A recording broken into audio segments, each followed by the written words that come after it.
네, 드림스탁 나우 시간으로 넘어오셨습니다. 오늘 이 시간 함께 해주실 분은 뉴료푸전의 이윤수 연구원입니다. 연구원님 안녕하세요. 네, 안녕하십니까. 오늘 달라진 거 없나요? 세트가 굉장히 화사해졌네요, 배경이. 화사해졌죠. 마음에 드십니까?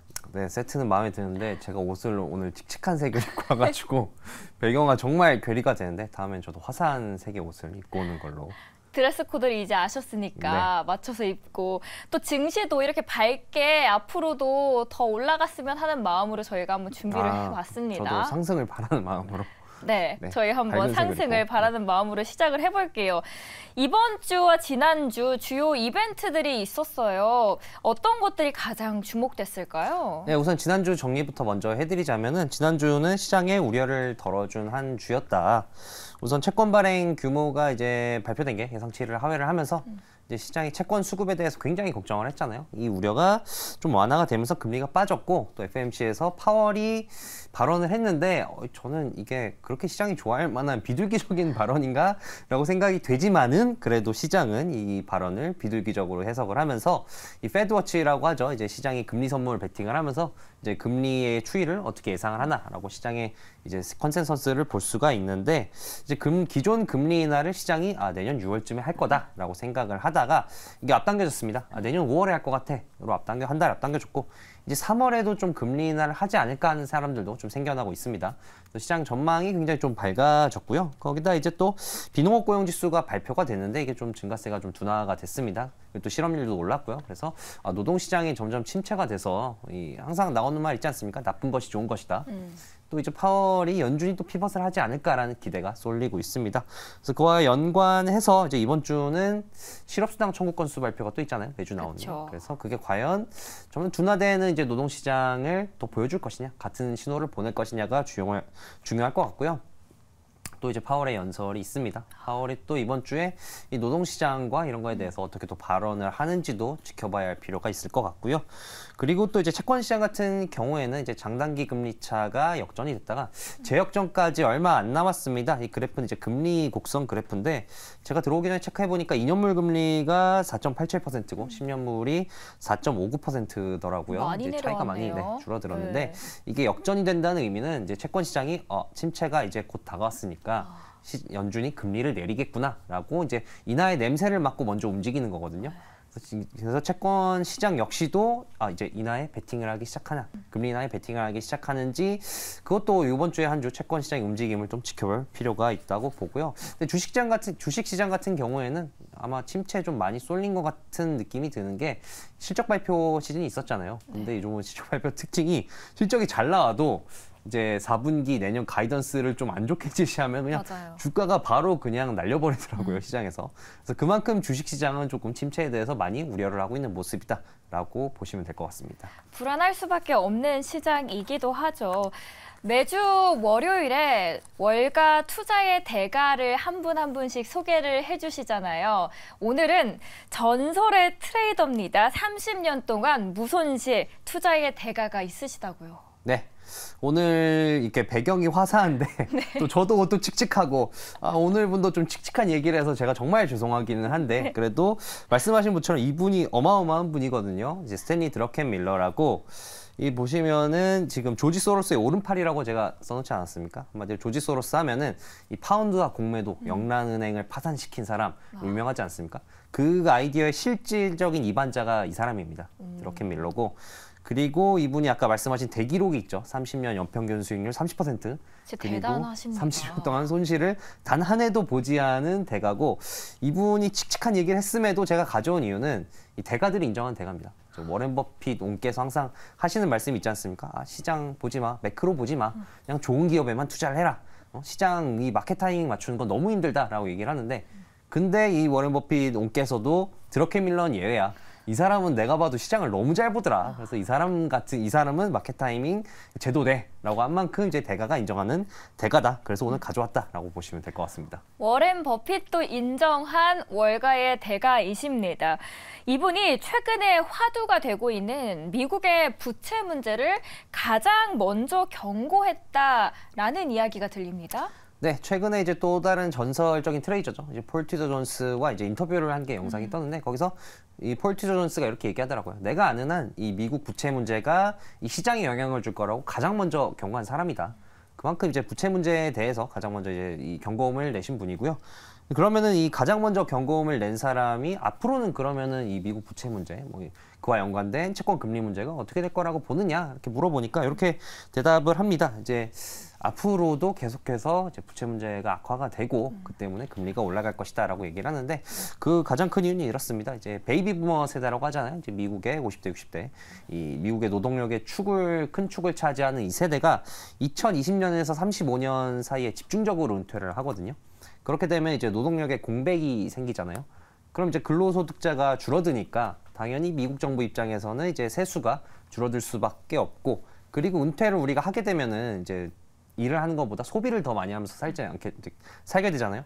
근데 노동력은 부족한데 소비하는 사람은 늘어나니까 인플레 압력도 올라가서 자연스럽게 이 부분도 또 채권 금리를 위로 떠받치는 이런 요인이 되기 때문에 지금 상당히 좀 여러모로 채권 금리는 계속해서 상방을 볼 것 같다라고 얘기를 했고 그리고 또 한 발 더 나아가서 현재 채권 금리가 유지된다고 이분은 더 올라갈 거라고 보지만 가장 보수적으로 봐서 유지된다고 할 경우에 미국의 이제 이 이자 비용이 그러니까 미국이 부채에 대해서 내는 이자가 얼마나 되냐 2033년이면은 GDP 대비 4.5%고 44년 되면은 거의 한 7% 정도 나온다. 4.5%, 7%? 뭐 그 정도면 낼 만한 거 아닌가라고 생각이 되는데 이게 그 재정의 재량 지출이라는 개념이 있습니다. 그게 뭐냐면 이제 정부가 매년 고정적으로 지급해야 돈 있잖아요. 공무원들 이제 월급 주고 뭐 이제 연금도 지급하고 고정적으로 지급하는 돈 외에 우리가 매년 예산을 편성할 때마다 우리가 이 사업을 해서 이 예산을 새로 편성한다라는 거를 이제 재량 지출이라고 하는데 이 7%가 되면은 미국 재량 지출 예산의 이 이자 비용이 144%가 됩니다.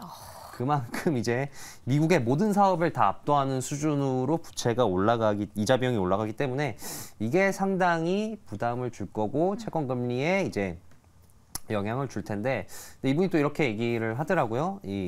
지금 그러면은 이 문제를 지금 우리가 허리띠를 졸라매야 되지 않겠습니까? 미국이 부채를 빨리 줄여야 되는데 근데 이 부채를 줄이는데 가장 중요한 게 대선이다. 그렇죠. 근데 대선에 본인이 생각한 시나리오가 3가지가 있다라고 이렇게 얘기를 했습니다. 대선하면 가장 떠오르는 두 분이 있습니다. 트럼프 아니면 바이든이겠죠. 그럼 이 두 분들이 당선될 경우를 가정해서 시나리오를 짠 걸까요? 네, 맞습니다. 우선 트럼프 같은 경우는 이렇게 얘기를 했습니다. 트럼프는 가장 안 좋은 케이스다. 왜냐하면 트럼프가 당선되면은 연준 의장을 이제 본인이 조정할 수 있는 끈한풀로 안 치고 트럼프는 이제 그 저번 임기 때도 이제 재정 지출을 엄청나게 했기 때문에 그렇죠. 흥청망청 돈을 쓸 것이다. 그렇기 때문에 이 아서번즈 시즌 2가 될 거다라고 얘기를 했는데 이 아서번즈가 누구냐면은 70년대 연준 의장입니다. 그때 이제 70년대 이제 인플레이션이 초기에 좀 꺾인가 싶으니까 침체가 올 것 같아서 바로 그냥 금리를 내려버렸거든요. 그래가지고 다시 인플레가 살아나서 또 이 미국이 한동안 고생을 했는데 그러니까 이런 이 루트를 겪을 거라는 거죠. 인플레가 트럼프 때문에 한 번 더 올 거다. 그래서 인플레가 트럼프가 당선되면 9에서 10%가 될 수 있다. 이렇게 경고를 했습니다. 그리고 그 외에는 또 트럼프가 아닌 공화당의 다른 후보가 당선될 경우 공화당 다른 후보들을 보니까 부채 문제에 대해 좀 경각심을 갖고 있기 때문에 그 사람들이 당선되면은 부채는 안 늘리고 좀 부채 다이어트를 시작을 하겠지만 그래도 이 부채가 지금 워낙 많아가지고 사고가 터질 가능성이 있고 만약에 아까 말씀하신 바이든이 재선된다면 어떡하냐. 바이든 역시도 본인이 볼 때는 이제 부채 문제에 대한 좀 경각심을 갖고 있다고 생각이 되기 때문에 뭐 트럼프가 아닌 공화당 후보가 된 케이스랑 비슷하지 않을까라고 이렇게 얘기를 했습니다. 누가 되든 일단 이 부채 문제는 해결이 돼야 될 문제이긴 하지만 해결되기에는 어려워 보입니다. 그러면 채권 금리 이거 어떻게 해야 됩니까? 채권 금리 같은 경우는 드러켄 밀러는 계속해서 상방으로 갈 것이다라고 얘기를 했는데요.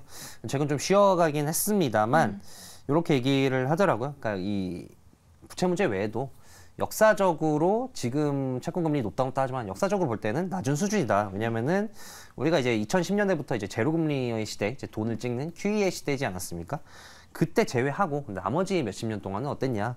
그때는 이제 10년물의 평균 금리가 4.5%였고 물가가 뭐 2% 이상일 경우에는 7%까지도 올라갔다. 그러니까 역사적으로 봤을 때는 지금 다시 역사적인 평균으로 돌아가고 있다는 거죠. 금리가 이 사람이 볼 때는.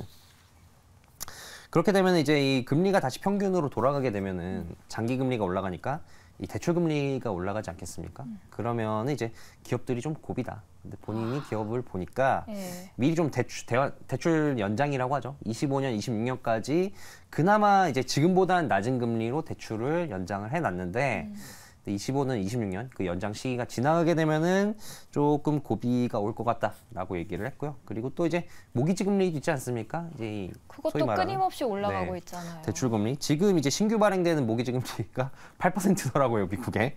근데 이제 다 합치면은 이제 평균은 한 3% 정도인데 이분은 평균치가 5%까지 올라갈 거다. 그러니까 이제 우리나라로 치면 주담대죠. 와. 주담대가 이렇게 또 올라갈 거라고 보기 때문에 상당히 지금 안 좋은 상황이다. 거기다 뭐 그 외로 뭐 지정학적 긴장도도 뭐 본인의 평생 가장 최악인 수준이고 그렇기 때문에 여러모로 상당히 안 좋다라고 이렇게 암울한 전망을 이 배경과 다르게 또 얘기를 했습니다.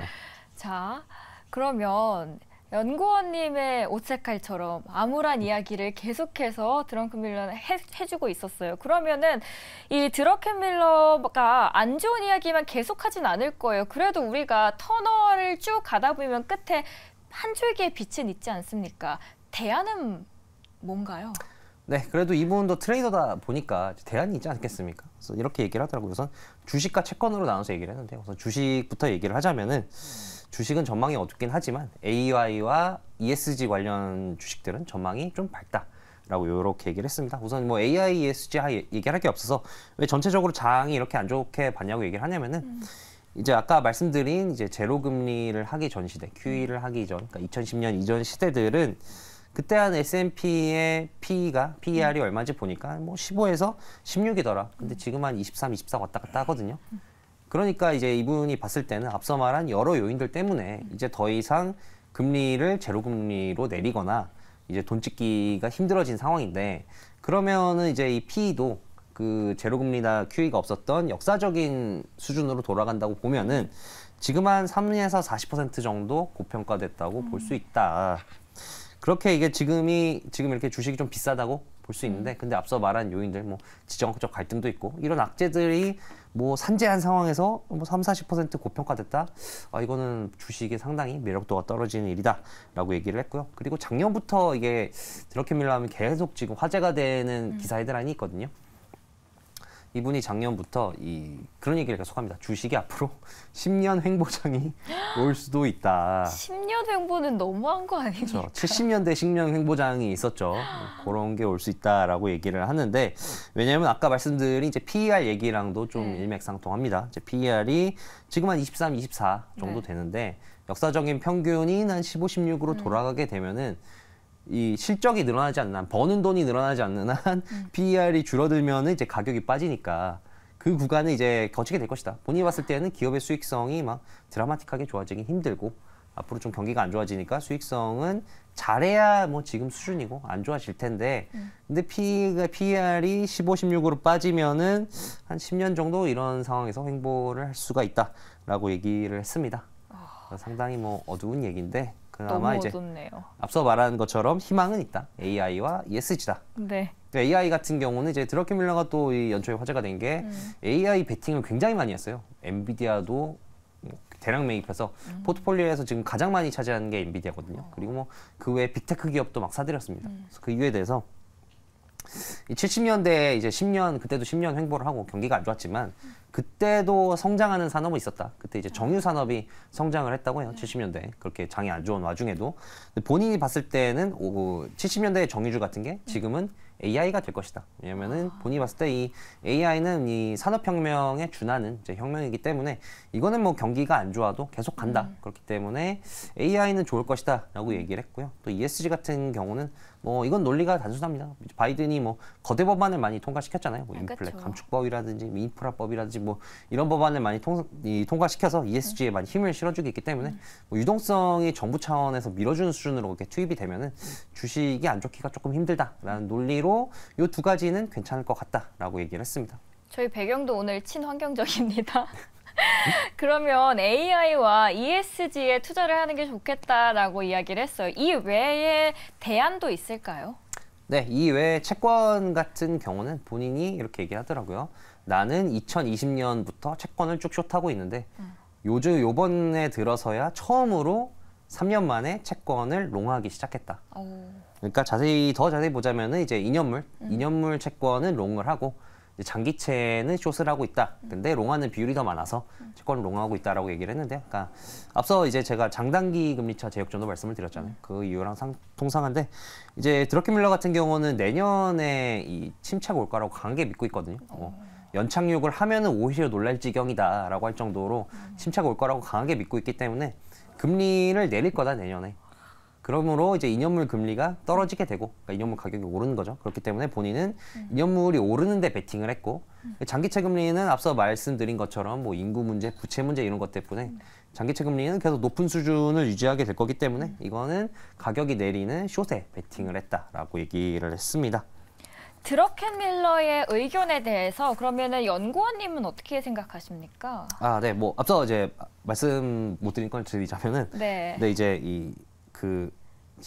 드러켄밀러가 침체가 올 거라고 얘기를 했잖아. 네. 근데 연준이 금리를 내릴 거다라고 보는데 그 변곡점이 어디냐? 실업률 본인이 봤을 때는 4.5%까지 갈 텐데 그 시점에서 파월이 어떤 발언을 하느냐에 따라서 그때부터 금리가 어떻게 될지 향방이 정해질 거다라고 이렇게 또 중요한 시사점을 던지기도 했고요. 그 외에도 뭐 이 경기 침체가 오니까 금이랑 비트코인도 유명하다. 금은 뭐 워낙 다들 아시니까 이유를 설명할 필요는 없고, 비트코인은 이제 젊은 세대들 사이에서 부의 저장 수단으로 인정받기 때문에 뭐 디지털 금융화를 할 수 있다고 얘기를 했는데, 뭐 아까 제 의견을 묻지 않으셨습니까? 저 같은 경우는 뭐 이런 부분의 의견에 반대하기 상당히 힘들어요. 이런 커리어를 가지고 있으면은. 30년 무손실. 네. 근데 어서 경기가 안 좋긴 하지만 네. 그러니까 노동시장이 지금 이렇게 안 좋아지는 건 아니거든요. 어느 정도 천천히 좀 노동시장의 소프트 랜딩을 하고 있다는 추이가 보기 있죠. 때문에 네. 앞으로 노동시장이 어떻게 좀 식어가냐, 어떻게 쿨다운이 되냐에 따라서 내년 경기가 좀 많이 좌우가 될 것 같다라고 생각이 되고요. 그리고 오늘 뭐 드러켄밀러의 이런 뭐 매크로 전망도 굉장히 중요합니다만 제가 봤을 때 제일 중요한 거는 이제 드러켄밀러의 팁입니다. 이제 이분이 항상 하는 말이 있거든요. 나는 이제 아침 먹을 때랑 저녁 먹을 때랑 생각이 다르다. 그러니까 87년도에도 그때 블랙 먼데이가 있지 않았습니까? 그때도 그 전까지 계속 롱을 잡고 있다가 갑자기 이 뭔가 느낌이 세가지고 숏을 잡았다. 블랙 먼데이 직전에 그런 에피소드가 있을 정도로 생각이 굉장히 유연합니다. 그래서 뭐 본인 주변에 나는 예스맨들 안 둔다. 나는 나한테 대드는 젊은이들을 너무 좋아한다라고 할 정도로. 그래서 이분은 이런 뭐 침체가 오고 너무 암울하게 보지만 또 바뀔 수 있습니다. 상황이 바뀌면은. 그래서 이런 유연한 판단을 조금 이 투자자분들이 얻어가셔야 할 것 같고, 그리고 드러켄밀러가 요번에 좀 특이한 게 이분이 투자 철칙이 있거든요. 이분은 한마디로 이제 확실하지 않으면은 승부를 걸지 않습니다. 모 영화에 나왔던 것처럼 확실하지 않으면 승부를 걸지 않는 타입인데, 그래서 이분은 어떨 때는 투자를 하는 날보다 안 하는 날이 더 많다고 해요. 확실한 게 안 나오면은. 그래서 그만큼 확실한 게 나올 때까지 고르고 골라서 베팅을 하는 사람이기 때문에 이 자세 역시도 투자자분들이 한번 눈여겨볼 필요가 있다. 그래서 장도 좋고 갑자기 오늘 또 뭐 코스피 코스닥 뭐 날아가지 않았습니까? 그래서 여기 뭐 빠져야 돼 뭐 이럴 수 있지만 이분의 이제 투자 철학에 따라서 고르고 골라라. 그게 또 이제 롱런하는 비결이다라고 말씀드릴 수 있을 것 같습니다.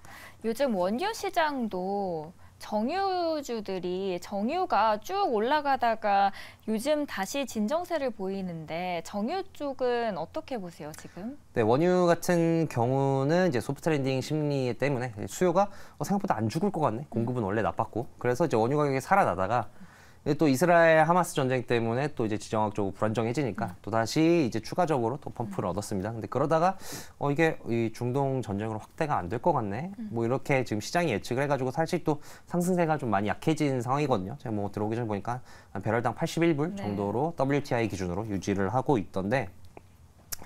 그래서 이제 앞으로 이제 다시는 키는 경기로 돌아왔다고 봅니다. 원유 같은 경우. 내년 경기가 어떻게 되냐, 내년에 이 원유의 수요가 어떻게 되냐에 따라서 이것 때문에 다시 좀 이 원유 시장이 움직일 것 같다. 그래서 요거에 원유 시장이 어떻게 경기를 가늠할지 팁을 좀 미리 훔쳐볼 수 있는 팁을 드리자면은 뭐 이 COT라고 이제 원유 트레이더들이, 그러니까 뭐 상업이라든지 원유 트레이더라든지 이런 사람들이 어떻게 지금 어떤 옵션에 베팅을 하고 있나라고 볼 수 있는 방법도 있고, 또 그 구리금 비율이라는 게 있습니다.